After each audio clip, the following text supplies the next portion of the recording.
আসসালামু আলাইকুম আরহামাতুল্লাহ। সম্মানিত দর্শক, কাছের দূরের দেশ প্রবাসের যারা যেখান থেকে আজকের ভিডিওটি দেখতে আসছেন সবাইকে অসংখ্য ধন্যবাদ। বন্ধুরা, আপনাদের সাথে আমি এমন কিছু স্বপ্ন শেয়ার করব যেগুলো দেখলে আপনাদের জীবন থেকে চিন্তা ফিকির দূর হয়ে যাবে, সন্তান লাভের আলামত বহন করবে, সাথে সাথে কল্যাণ অর্জন করতে পারবেন।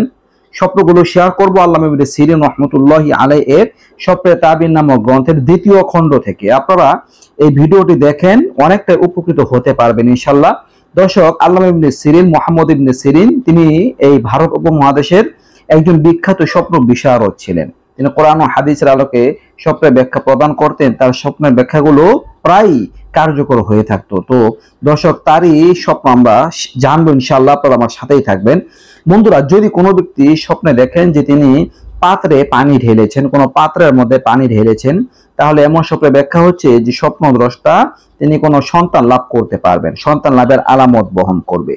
চাই তিনি একজন পুরুষ হোক বা মহিলা হোক, বিশেষ করে যদি বিবাহিত কোনো নারী পুরুষ এমন স্বপ্ন দেখেন, তাহলে তার ক্ষেত্রে আরো বেশি কার্যকর হবে, তার সন্তান লাভের আলামত বহন করবে। আর যদি কোনো অবিবাহিত ব্যক্তি এমন স্বপ্ন দেখেন, পাত্রে পানি ঢালতে দেখেন, তাহলে তার পরিবারের কোনো সদস্যের সন্তান লাভ হবে, এমনটা বোঝাবে। দর্শক, কোনো ব্যক্তি যদি স্বপ্নে গরম পানি পান করতে দেখেন, তাহলে সে দুশ্চিন্তায় পড়বে, এমনটা বোঝায়। কোনো পেরেশানি তার জীবনে আসতে পারে, গরম পানি পান করতে দেখা ভালো নয়।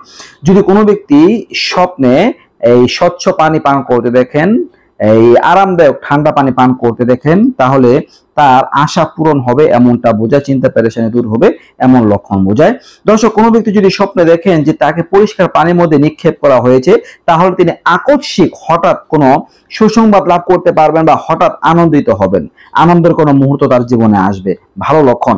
দর্শক, কোনো ব্যক্তি যদি স্বপ্নে পানির ঝর্ণা দেখেন, তাহলে এমন স্বপ্নের ব্যাখ্যা হচ্ছে যে পারিবারিক ভাবে তার কল্যাণ লাভ হবে, বা আল্লাহ তাআলা বিভিন্ন নিয়ামত লাভ করতে পারেন, বা কোনো কল্যাণ তার লাভ হবে ইনশাআল্লাহ।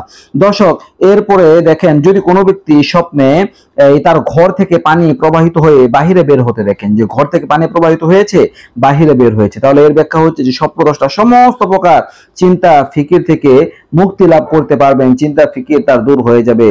খুবই ভালো একটা লক্ষণ, পেরেশানি থেকে তিনি বাঁচতে পারবেন। আর যদি দেখে যে পানি ঘরের মধ্যে আবদ্ধ আছে, ঘর থেকে বের হচ্ছে না, তাহলে চিন্তা ফিকির এর মধ্যে তিনি আবদ্ধ থাকবেন, চিন্তা ফিকির তার পিছু ছাড়বেন, এমনটা বোঝায়। তো দর্শক, যদি এইরকম স্বপ্ন দেখে যেগুলো চিন্তা ফিকিরের প্রতি ইঙ্গিত করে, তাহলে উচিত স্বপ্নগুলো দেখার পরে আল্লাহ তাআলার কাছে চিন্তা ফিকির থেকে মুক্তির জন্য বেশি বেশি দোয়া করা, প্রার্থনা করা, আমল করে যাওয়া ইনশাআল্লাহ। কোরআন ও হাদিসে যে সমস্ত আমল বর্ণিত আছে চিন্তা ফিকির দূর হওয়ার জন্য, অকল্যাণ দূর হওয়ার জন্য, বিপদ আপদ দূর হওয়ার জন্য, সেই আমলগুলো করবেন স্বপ্নদ্রষ্টা। দর্শক, এই ছিল কিছু গুরুত্বপূর্ণ স্বপ্ন নিয়ে আলোচনা। আশা করি বুঝতে পারছেন।